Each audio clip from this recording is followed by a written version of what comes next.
आजकल वर्मा जी की पत्नी देवकी जी केबल पर रियलिटी शोज देख देख कर बहुत कुछ सीख रही हैं। जैसे आज तो वो सुबह सुबह बेसुरे आलाप ले रही हैं। सारे गामा धा। माँ जी, सारे गामा पा धा नी सा होता है। अरे वो तो सब गाते हैं, ये मेरा स्टाइल है। आवाज तो कम कर लीजिए माँ जी, पर्दे फट जाएंगे कान के। ये कहो कि पर्दों में आग लग जाएगी। देखना, मेरी आवाज सुन के जज आग लगा देगी, आग लगा देगी, तू तो आग लगा देगी, ऐसा बोलेंगे। सरिता वहां से परेशान होकर चली जाती है और सास रियाज जारी रखती है। सारे गाओ, सारे नाचो। तभी बाबूजी दुकान से लौटते हैं। अरे देवकी, क्यों तानसेन बनी हुई है? कान से खून निकालोगी क्या? अरे क्या हुआ, रियाज तो करने दो मुझे। इसको रियाज बोलते हैं? ऐसा लग रहा है जैसे घोड़े हिना रहा है।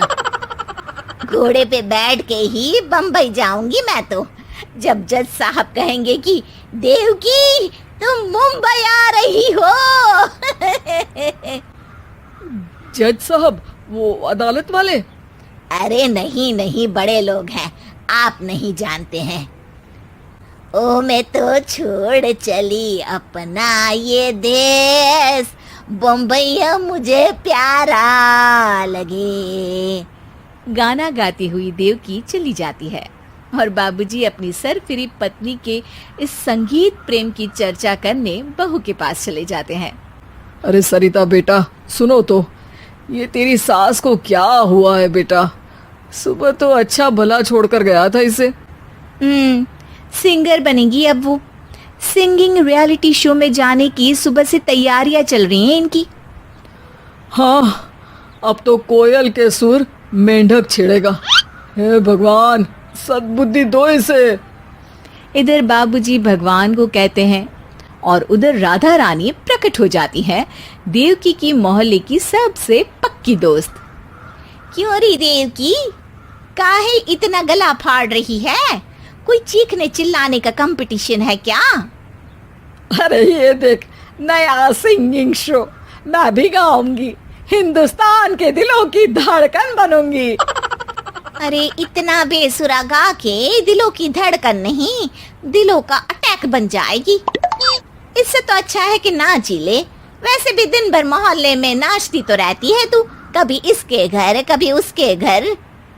देवकी को समझ में आ जाता है कि उसका गाना किसी को पसंद नहीं आ रहा।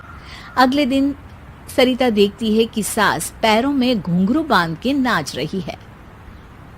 अरे माँ जी, क्या मंजुलिका बनी हुई है आज आप? अरे नाचने दे बहू, जब तक है जान जाने जहां मैं नाचूंगी। अरे माँ जी, अभी जान निकल जाएगी इतनी जोर से नाचेंगी तो।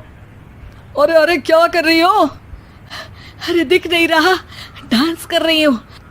अरे जैसी तुम्हारी हरकत है, तुमको तो नागिन डांस करना चाहिए। वो भी करूंगी, भांगड़ा भी करूंगी, देखना जज मुझे देख के स्टैंडिंग ओवेशन देंगे। हाँ, स्टैंडिंग ओवेशन तो देंगे ही, ताकि खड़े होकर वहां से भाग सके तुम्हारा डांस देखकर। अरे कुछ ढंग की चीज करो, ये रोज क्या नया शुरू कर देती हो? सास को लगता है कि उसका डांस का सीन भी बिगड़ गया। अब वो टीवी देख के कोई और कलाकारी ढूंढने लगती है। तभी उसे टीवी पर खतरों के खतरनाक खिलाड़ी शो दिखता है, जिसमें लोग अलग अलग स्टंट करते हैं। बस देवकी को नया काम मिल जाता है। अगले दिन सुबह देवकी डंबल लेकर कसरत करने लगती है। माँ जी, ये क्या कर रहे हैं आप? अरे खली जैसे बनकर खलबली मचा दूंगी। कल मैंने खतरों के खतरनाक खिलाड़ी देखा और सोच लिया कि मुझे वही जाना है। हाँ बस। तभी वहाँ बाबूजी भी आ जाते हैं।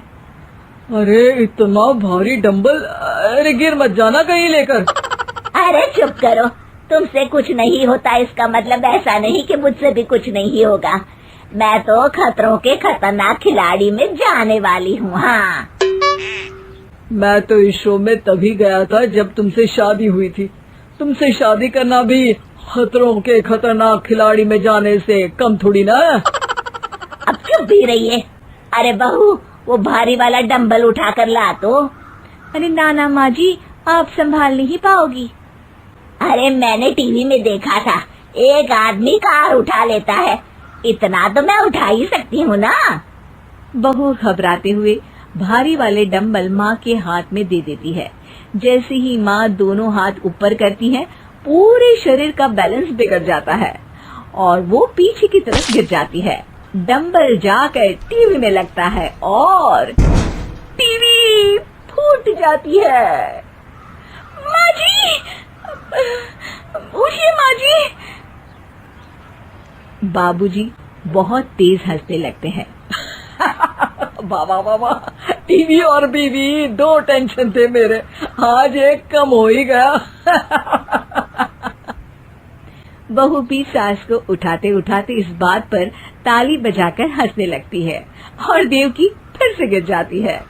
और इस बार देवकी भी अपनी बेवकूफी पे हंसी रोक नहीं पाती।